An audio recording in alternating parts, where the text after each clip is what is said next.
క్రీస్తు ప్రభునందు ప్రేమైన సహోదరి సహోదరులారా, అందరూ బాగున్నారా?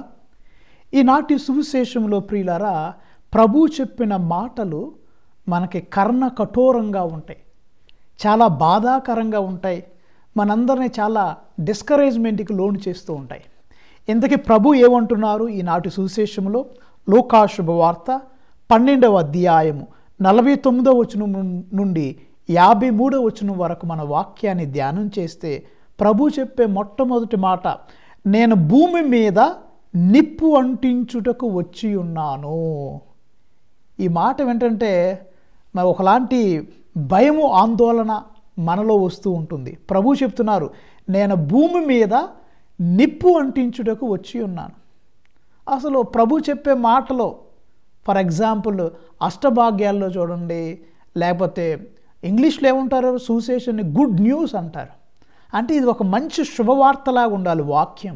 కానీ ఈనాటి వాక్యం ఒక శుభవార్తలాగా లేదు, కానీ మనందరికీ భయము, ఆందోళన కలిగించే మాటల్లాగా ఉంటాయి. ఇందాక చదివా నేను, భూమి మీద నిప్పు అంటించుటకు వచ్చి ఉన్నాను అంటున్నారు ప్రభు. తర్వాత 12వ అధ్యాయం 51వ వచనంలో, నేను భూమి మీద శాంతి నెలకొల్పుటకు వచ్చి తినని మీరు తలంచుచున్నారా? లేదు, విభజనలు కలిగించుటకు వచ్చి తిని. ఒక కుటుంబంలో 5గురు ఉంటే ముగ్గురికి వ్యతిరేకంగా ఇద్దరికి వ్యతిరేకంగా ముగ్గురు అవుతారు అంటున్నారు. తండ్రికి వ్యతిరేకంగా కుమారుడు అవుతాడు, కుమారుడికి వ్యతిరేకంగా తండ్రి అవుతాడు, తల్లికి వ్యతిరేకంగా కూతురు అయింది, కూతురికి వ్యతిరేకంగా తల్లి అయింది, అత్తకి వ్యతిరేకంగా కోడలు అయింది, కోడలకి వ్యతిరేకంగా అత్త అయింది. నేను విభజన రావటానికి వచ్చి ఉన్నాను. I have come to bring division in the family అంటున్నారు. ఈ మాటలు ఏంటంటే ప్రియులారా, ఇందాక చెప్పినట్లుగా మనకి అంత యాక్సెప్టబుల్గా ఉండవు దేవుని వాక్యం. అసలు ఎందుకంటున్నారు ప్రభు, నేను భూమి మీద శాంతి నెలకొల్పుటకు రాలేదు అంటున్నారు, నిప్పు అంటించుటకు వచ్చి ఉన్నాను అంటున్నారు. నా వల్ల కుటుంబాలలో విభజన వస్తుంది, కుటుంబాలలో డివిజన్ వస్తుందని ప్రభు అంటున్నారు. మనం చరిత్రను ప్రియులారా, అసలు మరి దీనికి విరుద్ధంగా బైబిల్లో చాలా మాటలు ఉన్నాయి. మీకు కొన్ని మాటలు చెప్తా. అసలు ప్రభు వచ్చింది ఎందుకు? యోహాను శుభవార్తలో పునరుత్థానం అయిన తర్వాత ప్రభు శిష్యులకు దర్శనం ఇచ్చిన తర్వాత సుమారు 3 సార్లు పైనే శాంతి కలుగునుగాక అంటున్నారు. చూడండి, ఉదాహరణకి యోహాను శుభవార్త 20వ అధ్యాయములో శిష్యులకు దర్శనం, అక్కడ 19 నుండి మీరు వాక్యం చూసినట్లయితే ప్రియులారా, అక్కడ 19వ మాట చూడండి. ప్రభు ఆదివారం సాయం సమయమున యూదుల భయముచే శిష్యులు ఒక చోట తలుపులు మూసుకొని ఉండిరి. యేసు వచ్చి వారి మధ్య నిలబడి, మీకు శాంతి కలుగునుగాక అంటున్నారు. Peace be with you. తర్వాత మళ్ళీ 21వ వచనంలో కూడా, ఆయన వాళ్ళకి తన చేతులను ప్రక్కన చూపగా వారు సంతోషించితిరి. యేసు మరలా వారితో శాంతి కలుగునుగాక అంటున్నారు. తర్వాత థామస్ గారికి దర్శనమిచ్చినప్పుడు ఆయన్ని అవిశ్వాసివై కాక విశ్వాసివై ఉండు అని చెప్పిన తర్వాత 26వ వచనంలో కూడా మీకు శాంతి కలుగునుగాక అని ప్రభు అంటున్నారు. సుమారు 3 సార్లు యోహాను శుభవార్త 20వ అధ్యాయంలో పునరుత్థానం అయిన తర్వాత శిష్యులకు ప్రభు శాంతి కలుగునుగాక అంటున్నారు. అష్టభాగ్యాల్లో మనం చూసినట్లయితే అష్టభాగ్యాలు మత్తయి శుభవార్త 5వ అధ్యాయము అక్కడ 9వ వచనం చూస్తే, శాంతి స్థాపకులు ధన్యులు, వారు దేవుని కుమారులు అనబడుదురు అన్నారు. ఇన్ని మంచి మాటలు చెప్పిన ప్రభు, ఇంత మంచిగా శిష్యులను ప్రోత్సహించిన ప్రభు, ఈనాటి సువిశేషంలో మాత్రం నేను భూమి మీద నిప్పు అంటించడానికి వచ్చి ఉన్నాను, లేకపోతే నేను కుటుంబంలో విభజన తీసుకురాటకు వచ్చాను అని ప్రభు అంటూ ఉన్నారు. ప్రియులారా, ఎందుకని అంటున్నారన్న మనం ధ్యానం చేస్తే ఒకసారి చరిత్రను పరిశీలిద్దాం. మీ అందరికి తెలుసో లేదో, పునీత బార్బరా గారు ఉన్నారు. బార్బరా గారు, ఆమెని తన సొంత తండ్రే శిరచ్ఛేదనం గావించాడు. ఎందుకు? విశ్వాసం వల్ల. ఆమె క్రీస్తును నమ్ముకుంది, క్రీస్తు కొరకు మంచిగా జీవితం జీవిస్తుంది. కానీ తండ్రికి మాత్రం ఆమె ఒక క్రైస్తవురాలుగా అంత భక్తి భావాలతో జీవితం జీవించడం ఇష్టం లేక ఆమెను తన సొంత తండ్రే శిరచ్ఛేదనం కావించాడు. శిరస్సు తీపిచ్చేశాడు, తల తీపిచ్చేశాడు తండ్రి, సొంత తండ్రి. క్రీస్తును నమ్ముకున్నందుకు ఒక కన్న కూతుర్ని కన్న తండ్రి చంపేస్తూ ఉన్నాడు. ఇంకో ఉదాహరణ మీ అందరికీ పునీత ఫ్రాన్సిస్ గారు తెలుసు. అసీసీపుర ఫ్రాన్సిస్ గారు. ఈ అసీసీపుర ఫ్రాన్సిస్ గారు కూడా దేవుని నమ్ముకున్న తర్వాత దాన ధర్మాలు చేస్తున్నాడు, భక్తిభావాలతో జీవిస్తున్నాడు, ఒక నీతివంతమైన జీవితాన్ని జీవిస్తుంటే తన సొంత తండ్రి ఏమనుకున్నాడు? ఫ్రాన్సిస్ గారికి దెయ్యం పట్టింది అనుకున్నాడు, పిచ్చోడు అయిపోయాడు అనుకున్నాడు. ఒక కుక్కను కట్టేసినట్లుగా మెడకే గొలుసు కట్టి ఒక కుక్కను కట్టినట్లుగా ఒక మూలన పునీత ఫ్రాన్సిస్ గారిని తన సొంత తండ్రే కట్టేశాడు. ఈయన దాన ధర్మాలు ఎక్కువగా చేస్తుంటే తన షాపులో నుండి బట్టల్ని పంచిపెట్టేస్తుంటే తండ్రికి కోపం వచ్చి కోర్టులో కేసు వేసాడు. ఎవరి మీద? తండ్రి కేసు వేస్తున్నాడు కొడుకు మీద. కొడుకుని జైలుకి తీసుకెళ్ళాడు. ఆ రోజుల్లో అక్కడ ఒక బిషప్ గారు మరి న్యాయాధిపతిగా ఉన్నాడు. ఆ బిషప్ గారి ముందు అప్పుడు పునీత ఫ్రాన్సిస్ గారు, అసీసీపుర ఫ్రాన్సిస్ గారు ఒక వాగ్దానం చేశాడు. ఇదిగోండి బిషప్ గారు, ఇక నుండి నా తండ్రి ఇదిగో పీట్రో బెర్నాడో కాదు, ఇక నుంచి నా తండ్రి పరలోకములో ఉన్న ఆ దేవాతి దేవుడే నాకు తండ్రి, నా కన్న తండ్రి నాకు తండ్రి కానే కాదు అని తండ్రి దగ్గర నుండి వచ్చినదంతా ఇచ్చేశాడు. ఎంత బాగా ఇచ్చేశాడంటే పూర్తిగా తాను వేసుకున్న వస్త్రాలను సహితం కూడా తీసేసి ఆ తండ్రి మొహం మీద అంటే అక్కడ పడేసేసి, నేను ఇప్పుడు ఇదిగో దిగంబరిగా నేను వెళ్ళిపోతూ ఉన్నాను, నా కన్న తండ్రితో నాకు సంబంధం లేదు, ఇక నుంచి నా తండ్రి ఎవరంటే పరలోకములో ఉన్న ఆ తండ్రే నా తండ్రి అని మొత్తాన్ని వదిలిపెట్టి, కుటుంబాన్ని వదిలిపెట్టి, తండ్రిని వదిలిపెట్టి పునీత ఫ్రాన్సిస్ గారు, అసీసీపుర ఫ్రాన్సిస్ గారు మరి వెళ్ళిపోయాడు. చూసారా, పునీత బార్బరా గారిని సొంత తండ్రే చంపేశాడు, శిరచ్ఛేదనం గావించాడు. ఇదిగో మరి ఇదొక పునీత ఫ్రాన్సిస్ గారిని తన కన్న తండ్రే జైలుకి తీసుకెళ్ళి కొడుకు మీద కేసు వేసాడు. కొడుకు సమస్తాన్ని వదిలేసేసి, తండ్రిని మొత్తాన్ని వదిలేసి దైవరాజ్య వ్యాప్తికే దేవుని చెంతకు వెళ్ళిపోతూ ఉన్నాడు. ప్రియులారా, ఈ రెండు ఉదాహరణలు. ఈ విధంగా విశ్వాసము వల్ల, క్రీస్తును అనుసరించటం వల్ల కుటుంబాలలో గొడవలు వస్తాయి, తగువులు వస్తాయి. నేను సత్యనారాయణపురం అనే విచారణలో సహాయ గురువుగా కొన్ని వారాలు పనిచేశాను. అక్కడ నుండి ఒక స్త్రీ బైబిల్ దాచుకొని గుడికి వచ్చేది. ఎవరు కనపడకుండా చీరలో దాచుకొని కొంచెం పక్కకి బైబిల్ తీసుకొచ్చేది గుడికి. నేను అడిగాను, అమ్మ ఎందుకు ఇంత భయంగా గుడికి వస్తున్నావంటే, ఫాదర్ గారిని నా కుటుంబంలో ఎవరో క్రీస్తు ప్రభుని నమ్ముకోరు, మా కుటుంబంలో యేసయ్యని నమ్ముకుందే కేవలం నేను మాత్రమే, కాబట్టి క్రీస్తును నమ్ముకోవటం వల్ల అందరూ నన్ను హింసిస్తున్నారు, సూటిపోటి మాటలతో తిడుతున్నారు, నన్ను వేధిస్తున్నారు, హింసిస్తున్నారు, కానీ నేను మాత్రం దేవుని మీద ఉన్నటువంటి ఆ భయభక్తులతో నేను దొంగచాటుగా గుడికి వస్తున్నాను. ఈ బైబిల్ కూడా దాచుకొని చీకట్లో అందరికి కనపడకుండా ఏదో ఒక ప్లేస్లో దాచుకుంటున్నాను, ఎవరికి కనపడకుండా చదువుతున్నాను, ఎవరికి కనపడకుండా గుడికి వస్తున్నాను. ప్రియులారా, క్రీస్తును నమ్ముకోవటం వల్ల ఆమె కుటుంబంలో విభజన వచ్చింది.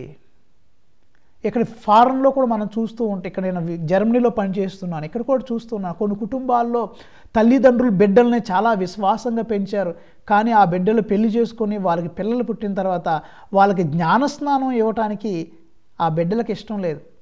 తాత మామల యొక్క హృదయం తరించిపోతుంది, చాలా ఆందోళనతో, లేకపోతే ఆ హృదయాన్ని పిండేసినట్లుగా ఉంటుంది. ఎందుకంటే వాళ్ళ కళ్ళ ముందే వాళ్ళ మనవల్లో మనవరాళ్ళు జ్ఞానస్నానం పొందుకోలేని పరిస్థితి చూసి, ఆ దుస్థితి చూచి కన్న తల్లిదండ్రులు మనసులో వేదన పొందుతున్నారు, మనోవేదనకు లోనవుతూ ఉన్నారు. వారిలో కొడుకుకి తండ్రికి మధ్య తగువు కూడా వస్తుంది. తల్లిదండ్రులేమో జ్ఞానస్నానం ఇప్పించమని, మరి ఆ బిడ్డలేమో జ్ఞానస్నానం పొందనని, వారి బిడ్డలు కూడా జ్ఞానస్నానం ఇప్పించమని అంటున్నారు. కాబట్టి కుటుంబంలో ఒకలాంటి కలత, ఒకలాంటి ఆవేదన అనేది వస్తూ ఉంది. కొన్ని కుటుంబాల్లో పిల్లలకి బ్రదర్గా వెళ్ళాలని, గురువు అవ్వాలని కోరిక, కానీ కన్న తల్లిదండ్రులు ఆ పిల్లలు ఉద్యోగం చేస్తే మంచిది, డబ్బు సంపాదించితే మంచిదని కొంతమంది అనుకుంటూ ఉంటారు. కానీ ఆ పిల్లలు సెమినరీకి వెళ్ళటం వల్ల కుటుంబంలో గొడవలు, తండ్రికి కొడుకు మధ్య గొడవ, తల్లికి కూతురికి, సిస్టర్కి వెళ్ళొద్దంటే ఆ కూతురు సిస్టర్ ట్రైనింగ్కి వెళితే ఆ కుటుంబంలో తగువు, గొడవ, పోట్లాట. కొన్ని కుటుంబాలు నాకు తెలుసు, ఒక సిస్టర్ గారు నార్త్ ఇండియాలో ఆమె సిస్టర్ ట్రైనింగ్కి వెళితే తన సొంత తండ్రి ఆ సిస్టర్ గారితో చాలా సంవత్సరాలు మాట్లాడలేదు. ఛత్తీస్గఢ్ రాష్ట్రంలో ఒక సిస్టర్ గారు కన్యాస్త్రీగా మరి కాన్వెంట్కి వెళ్తే ఆమెను కన్న తండ్రి అనేక సంవత్సరాలు ఆమెతో మాట్లాడలేదు. చివరికి ఆయన చనిపోయే స్థితిలో ఉన్నప్పుడు ఈమె తన కన్న తండ్రిని చూడటానికి వెళ్ళినప్పుడు అప్పుడు ఆమె చేయి పట్టుకొని గట్టిగా ఏడ్చాడు. వారు ఒకరితో ఒకరు మంచిగా మాట్లాడుకున్నారు. తర్వాత తండ్రి చనిపోయాడు. ఇలా ప్రియులారా అనేక సందర్భాలు ఉన్నాయి. పునీతుల జీవితాలు మనం చూసిన, మన ప్రస్తుత సమాజంలో చూసిన, క్రీస్తుని నమ్ముకొని క్రీస్తును అనుసరించడం వల్ల, క్రీస్తు సేవకురాలుగా, ఒక బ్రదర్గా, ఒక సిస్టర్గా ట్రైనింగ్కి వెళ్ళటం వల్ల కొన్ని కుటుంబాల్లో తగువులు వచ్చినాయి, కొన్ని కుటుంబాల్లో పోట్లాట్లు వచ్చినాయి, కొన్ని కుటుంబాలలో విభజన వచ్చింది. అందుకని క్రీస్తు ప్రభు చెప్తున్నారు, నా వల్ల మీ కుటుంబాల్లో విభేదాలు వస్తాయి, విభజనలు వస్తాయి. నేను ఇంకో ఉదాహరణ కూడా చూసే ప్రియులారా. నేను సెయింట్ ఆంబ్రోస్ సెమినరీలో చదువుతున్న సమయంలో నేను 9వ క్లాస్ చదువుతూ ఉన్నాను. నా యొక్క క్లాస్మేట్ ఒక వ్యక్తి, ఆయన ఒక బ్రాహ్మిన్. ఆయన కుటుంబంలో చాలా చక్కగా మతాన్ని పాటిస్తూ ఉన్నారు, చాలా ట్రెడిషనల్గా ఉంటున్నారు. కానీ ఇతను మాత్రం స్కూల్లో చాలా అల్లరి చిల్లరగా ఉండేవాడు. టీచర్ గారి యొక్క మోటార్ సైకిల్కి, టీచర్స్ యొక్క మోటార్ సైకిల్ని బ్లేడ్తో టైర్లు కోసేసేవాడు. ఎవరైనా బెంచీలు కూర్చుంటే బెంచీల కింద కంపాస్ లేకపోతే ఏదో సూదులు ఏదో పెట్టేవాడు. ఎప్పుడూ చిలిపి చేష్టలు చేస్తూ ఉండేవాడు. కానీ అకస్మాత్తుగా ఒక రోజున పూర్తిగా మారిపోయాడు. ఆయన బిహేవియర్ అంతా మారిపోయింది. ఒకేసారి సైలెంట్ అయిపోయాడు, హంబుల్గా ఉంటున్నాడు, మంచిగా గుడ్ క్యారెక్టర్ని ప్రదర్శిస్తున్నాడు, మౌనంగా ఉంటున్నాడు, చదువుతున్నాడు. చాలా డిఫరెన్స్ అనేది వచ్చేసింది ఆయనలో. తర్వాత ఆయన స్లోగా గుడికి కూడా రావటం ప్రారంభించాడు. ఆయన గుడికి రావటం చూసి మేమందరం ఆశ్చర్యపడిపోయాం. ఈయన ఎందుకు గుడికి వస్తున్నాడు, ఇంత దోలోడు, ఇంత చిలిపి చేష్టలు చేస్తున్నాడు, టీచర్ల టైర్లు కోసేవాడు, లేకపోతే గాలి తీసేసేవాడు, ఇలాంటి చిలిపి చేష్టలు చేసిన ఒకేసారి ఆయన గుడికి ఎందుకు వస్తున్నాడని అడిగితే, నేను అడిగితే నాతో చెప్పింది ఏంటంటే, ఆయన ఒకసారి ఆ న్యూస్వీడ్ టౌన్ ప్యారిష్లో అక్కడ రాజీవ్ సర్కిల్ నుండి ఆ బస్ స్టాండ్ వైపు వెళ్తుంటే ఆ గుడిలో ఒక స్వరం అతనికి వినిపించింది. ఆ స్వరాన్ని విని ఈ వ్యక్తి, ఈ అల్లర చిల్లర చేసే వ్యక్తి ఆ న్యూస్వీడ్ టౌన్ ప్యారిష్ చర్చిలోకి వెళితే అక్కడ దేవుని స్వరాన్ని విన్నాడు. దైవ దర్శనం అతనికి కలిగింది. అప్పటి నుంచి ఆ బ్రాహ్మణుడు పూర్తిగా మారిపోయాడు. మంచి జీవితం జీవిస్తున్నాడు, గుడికి రెగ్యులర్గా వెళ్తున్నాడు. కానీ వారి కుటుంబంలో పెద్ద గొడవ.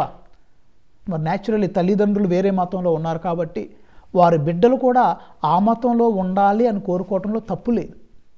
మన తల్లిదండ్రులు తప్పు అనలేం. ఆ తల్లిదండ్రులు కోరారు ఏమని, క్రైస్తవత్వం పుచ్చుకోవద్దని, యాక్సెప్ట్ చేయొద్దని, మతంలోకి వెళ్ళొద్దని. కానీ పిల్లోడు వినలేదు. కుటుంబంలో పెద్ద గొడవ వచ్చేవాటికి ప్రియులారా తండ్రి చెప్పాడు, నువ్వు గనక గుడికి వెళ్ళటం మానకపోతే ఆస్తిలో చిల్లి పైసా కూడా నీకు ఇవ్వను అన్నాడు. చిల్లి గవ్వ కూడా నేను ఇవ్వను, you don't get any pie from me అన్నాడు. కానీ ఈ కొడుకు ఏమన్నాడు, నాన్న నువ్వు ఆస్తిలో నాకు ఏం ఇవ్వకపోయినా పర్వాలేదు, నువ్వు నన్ను కుటుంబంలో నుండి తరిమేసినా పర్వాలేదు, నేను మాత్రం యేసయ్యను నమ్ముకోవటం మానను అన్నాడు ప్రియులారా. ఆయన 9th క్లాస్లో నేను కళ్ళారా చూశా. క్రీస్తు ప్రభువుని దర్శించడానికి ముందు అతను ఎలా ఉన్నాడు, దైవ దర్శనం కలిగిన తర్వాత, క్రీస్తు స్వరాన్ని విన్న తర్వాత అతని జీవితం ఎలా ఉంది నేను కళ్ళారా చూశాను. అప్పుడప్పుడు నేను సెమినరీలో ఉంటున్నాను కాబట్టి నాతో మాట్లాడటానికి వచ్చేవాడు. కుటుంబంలో కష్టంగా ఉంది, అమ్మ నాన్న నన్ను వెలివేసేసారు, ఇంట్లోకి రావద్దన్నారు, అయినా పర్వాలేదు, నేను క్రీస్తు ప్రభు కొరకు చిన్న చిన్న కష్టాలు పడుతున్నాను, నేను బాధపడను అని సంతోషంగా ఆయన ఆ బాధను స్వీకరించాడు. ఎందుకు ఈ ఉదాహరణ చెప్తున్నానంటే ప్రభువు చెప్పారు, నేను భూమి మీద నిప్పు అంటించడానికి వచ్చి ఉన్నానన్నాడు. నేను శాంతిని నెలకొల్పటకు రాలేదు అన్నాడు. నా వల్ల విభజనలు వస్తాయి అన్నారు. చూసారా ప్రియులారా, అతని పేరు సాయి, చాలా మంచి వ్యక్తి. అతను తన కుటుంబంలో క్రీస్తుని నమ్ముకోవటం వల్ల అనేక ఇబ్బందులు పడ్డాడు. అయితే ఆశ్చర్యం ఏంటంటే ఇతనికి ఇంకో తమ్ముడు కూడా ఉన్నాడు. ఆ తమ్ముడు కూడా అన్న యొక్క ప్రవర్తన చూసి, అన్న యొక్క మంచి జీవితాన్ని చూసి, క్యారెక్టర్ చూసి, అన్నలో కలిగినటువంటి మార్పును చూసి అతను తన తమ్ముడు కూడా క్రైస్తవత్వాన్ని పుచ్చుకున్నాడు. సరే, నేను ఇక్కడ నా ఉద్దేశం క్రైస్తవ మతాన్ని హైలైట్ చేయాలని అని కాదు, కానీ కుటుంబంలో కలత, కుటుంబంలో గొడవ, కుటుంబంలో విభజన ఇదిగో ఈ కుమారుడు వల్ల వచ్చింది. అది కాబట్టి క్రీస్తు ప్రభు ముందుగానే మనకు దాన్ని తెలియపరుస్తూ ఉన్నారు. నిజమైన క్రైస్తవుడుగా జీవించాలంటే సిలువను మోయాల్సిందే, సిలువ భారం మోయాల్సిందే. సిలువ అంటే చెక్క సిలువ కాదు. దేవుణ్ణి అంగీకరించడం వల్ల మన జీవితంలో మనకు ఎన్నో కష్టాలు, సమస్యలు, బాధలు వస్తాయి ప్రియులారా.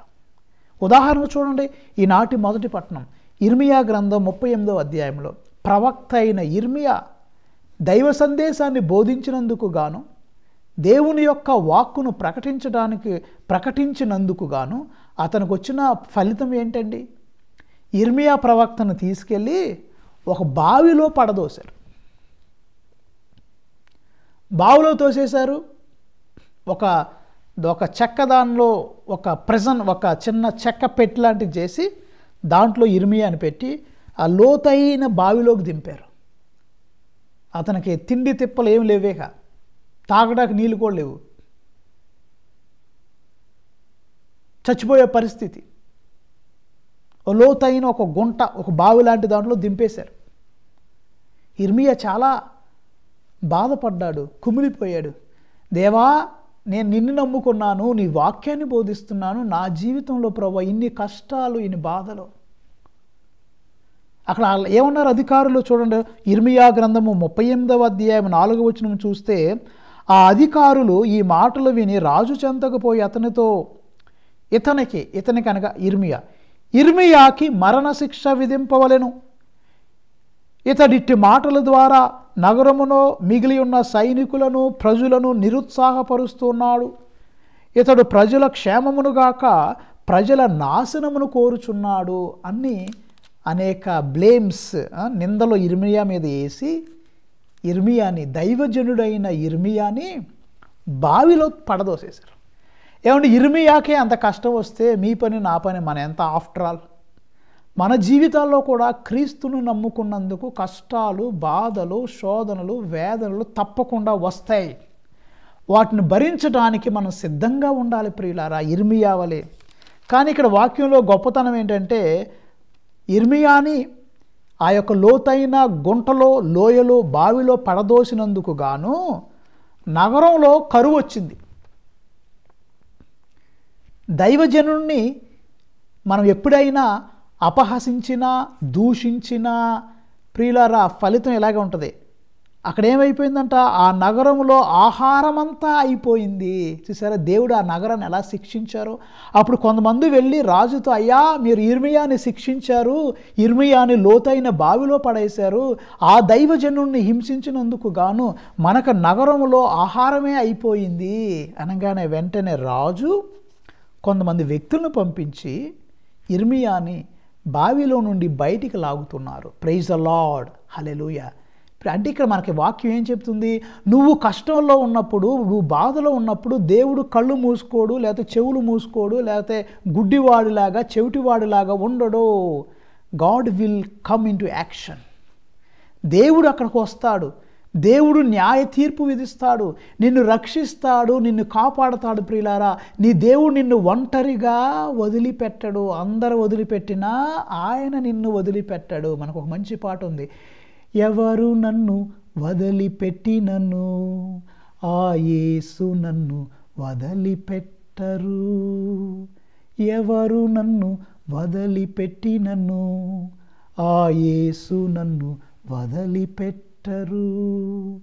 తల్లివారే తండ్రివారే, తల్లివారే తండ్రివారే, జోలపాట పాడి కాపాడుతారే. ఎవరు నన్ను వదిలిపెట్టినను, నా యేసు నన్ను వదిలిపెట్టరు. Praise the lord. ఇర్మియాని ఆ లోతైన బావి నుండి దేవుడు మరలా రాజును ప్రేరేపించి ఇర్మియాని పైకి తీసుకొస్తున్నారు. ఇర్మియాని శిక్షించినందుకు ఆ నగరమున ఆహారమే అయిపోయింది. ఒక రకంగా చెప్పాలంటే కరువు వచ్చినట్టే ప్రియులారా.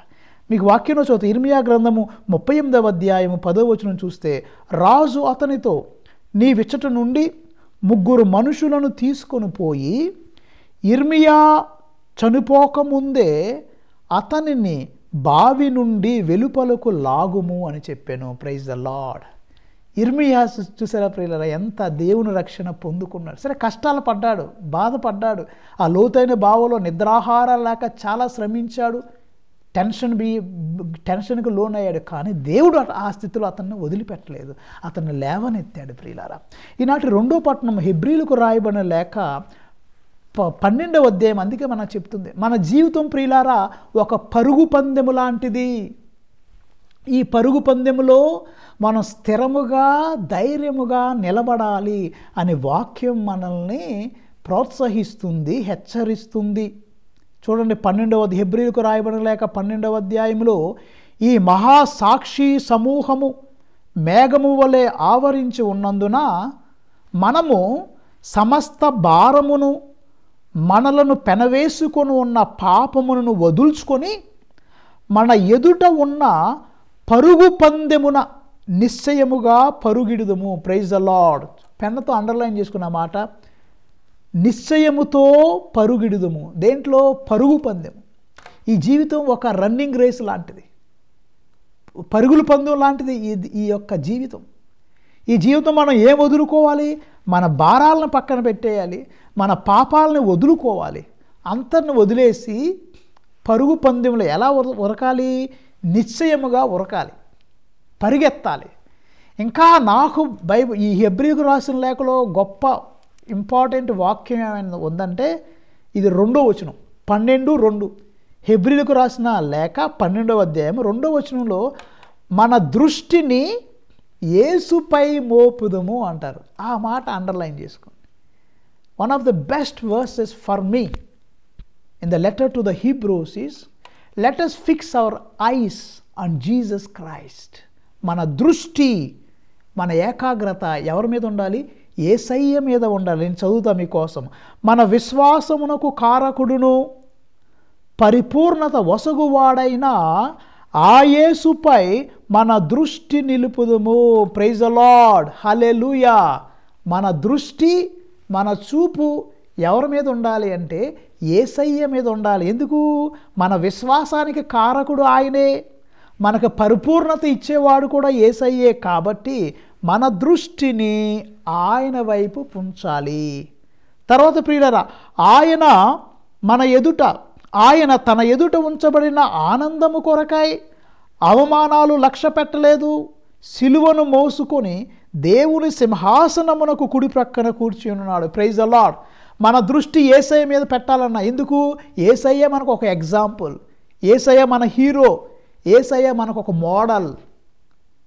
క్రికెట్ ఆడే వాళ్ళకి టెండూల్కర్ మోడల్, మ్యూజిషియన్స్ అందరికీ ప్రస్తుతానికి ట్రెండింగ్ ఏఆర్ రెహమాన్ మోడల్. మన మోడల్ ఎవరో? యేసయ్య. ఎందుకంటే ఆయన ఆ పరుగు పందెమున ఉరికాడు, పరిగెత్తాడు ఒక మనిషిలాగా. తర్వాత ఇంకో ఇంపార్టెంట్ వాక్యం ఏంటి చూసారా? ఆ 2వ వచనంలో, ఆయన అవమానాలు లక్ష్య పెట్టలేదు, ఇబ్బందులు లక్ష్య పెట్టలేదు. అంటే అవమానాలు చూసి పారిపోలేదు, ఇబ్బందులు చూసి పారిపోలేదు, కానీ అవమానాలను భరిస్తూ సిలువను మోసుకొని వెళ్ళాడు. కాబట్టి దేవునికి కుడి ప్రక్కన సింహాసనంపై కూర్చొని ఉన్నాడు. ఆయన ఎట్టి పాట్లు పడినో, పాపాత్ముల విద్వేషమును ఎట్లు సహించునో ఆలోచింపుడు. ఆయన అవమానాలు పడ్డాడు, ఇబ్బందులు పడ్డాడు, ఇదిగో అవమానాలు లక్ష్య పెట్టలేదు. ఇవన్నీ మనకు ఒక ఆదర్శంగా క్రీస్తు ప్రభు ఉన్నాడు ప్రియులారా. బాధలు వస్తాయి, క్రైస్తవుడు అవటం వల్ల నీకు బాధలు వస్తాయి, శ్రమలు వస్తాయి, ఇబ్బందులు వస్తాయి. కానీ యేసయ్య ఎలా ధైర్యంగా స్థిరంగా నిలబడ్డాడో నువ్వు నిలబడు. ఆయన వైపు నీ దృష్టిని ఉంచు. నీ దృష్టి యేసయ్య మీద ఉంచి నీకొచ్చిన అవమానాలు, నీకొచ్చిన సిలువ భారం, నీకొచ్చిన కష్టం ఆయన వంక చూస్తూ నువ్వు జీవిత యాత్రలో ముందుకు వెళ్ళాలి ప్రియులారా. ఇంకో మాట ఇక్కడ చాలా ఇష్టమైన మాట నాకు ఉంది. ఏంటంటే అదే 3వ వచనంలో, కావున మీరు గుండె ధైర్యమును కోల్పోవద్దు. ప్రైజ్ ద లార్డ్, హల్లెలూయా. మీరు గుండె ధైర్యాన్ని పోగొట్టుకోవద్దు. ఎన్ని ఇబ్బందులు వచ్చినా, ఎన్ని కష్టాలు వచ్చినా, ఎన్ని విభజనలు వచ్చినా, ఎన్ని అవమానాలు వచ్చినా గుండె ధైర్యాన్ని పోగొట్టుకోవద్దు అని వాక్యం మనకి. నీరసపడిపోవలదు. ఎంత అద్భుతమైన మాటలు చెప్తున్నారు ప్రియులారా ఈరోజు వాక్యంలో, హెబ్రీలకు రాసిన లేఖలో. పరుగు పందెమును నువ్వు పరిగెత్తు, నీ దృష్టి యేసయ్య మీద ఉంచు, నీరసపడొద్దు, గుండె ధైర్యం కోల్పోవద్దు. ఆయన అవమానాలు లక్ష్య పెట్టకుండా సిలువను మోసుకొని ఉన్నాడు కాబట్టే దేవాతి దేవుడు ఆయన్ని తన సింహాసనంపై కుడి ప్రక్కన కూర్చొని పెట్టుకొని ఉన్నాడు. Jesus is our model. మనకు వచ్చిన కష్టాలు యేసయ్యతో పోల్చుకుంటే కష్టాలే కాదండి. ఇక్కడ వాక్యంలో కూడా అంటున్నారు ఏమని, మీరు పాపముతో పోరాడుటలో ఇంకనూ రక్తమును చిందినంతగా ఎదురింపలేదు. మనం ఇంకా రక్తం కార్చినంత పని మనం ఏం చేయలేదు. మనకు వచ్చిన చిన్న చిన్న బాధలే, చిన్న చిన్న శోధనలే. యేసయ్యతో పోల్చుకుంటే ఈ అసలు శోధనలే కాదు, బాధలే కాదు. ఆయన పడ్డాడు అవమానాలు. ఆయన మోడల్గా తీసుకో. Jesus is my hero. ఆయన వైపు చూడు. ఆయన్ను ఒక మోడల్గా స్వీకరించి ప్రియులారా. ఇక మనం పునీత అసీసీపుర ఫ్రాన్సిస్ గారు మొత్తాన్ని వదిలిపెట్టేసి దేవుడే నా తండ్రి, గాడ్ ఈజ్ మై ఫాదర్ అని మొత్తాన్ని వదిలివేసి వెళ్ళిపోయాడు.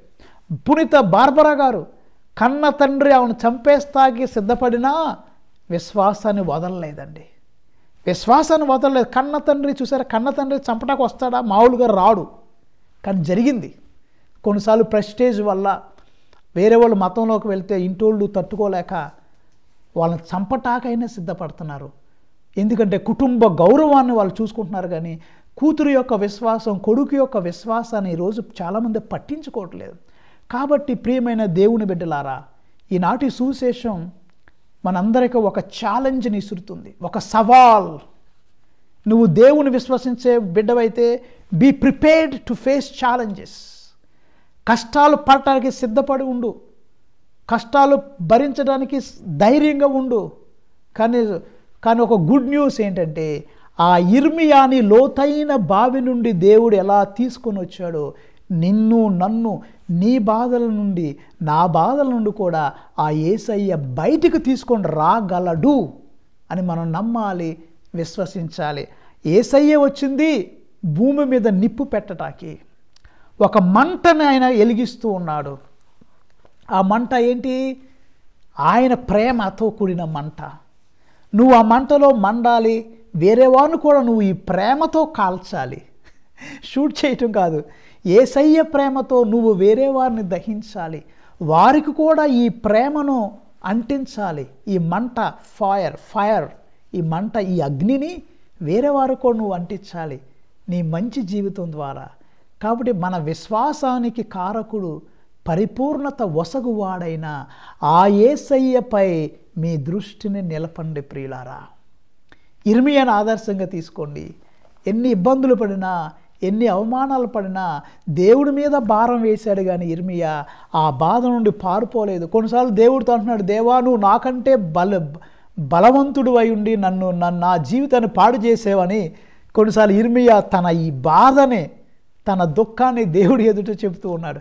కానీ చూసారా, దేవుడు ఇర్మియాని ఆ లోతైన బావి నుండి బయటికి లాగినట్లుగా నిన్ను కూడా నీ దేవుడు ప్రియులారా లోతైన బావి నుండి ఆయన లాగుతాడు. నిన్ను ఆయన వదిలిపెట్టడు.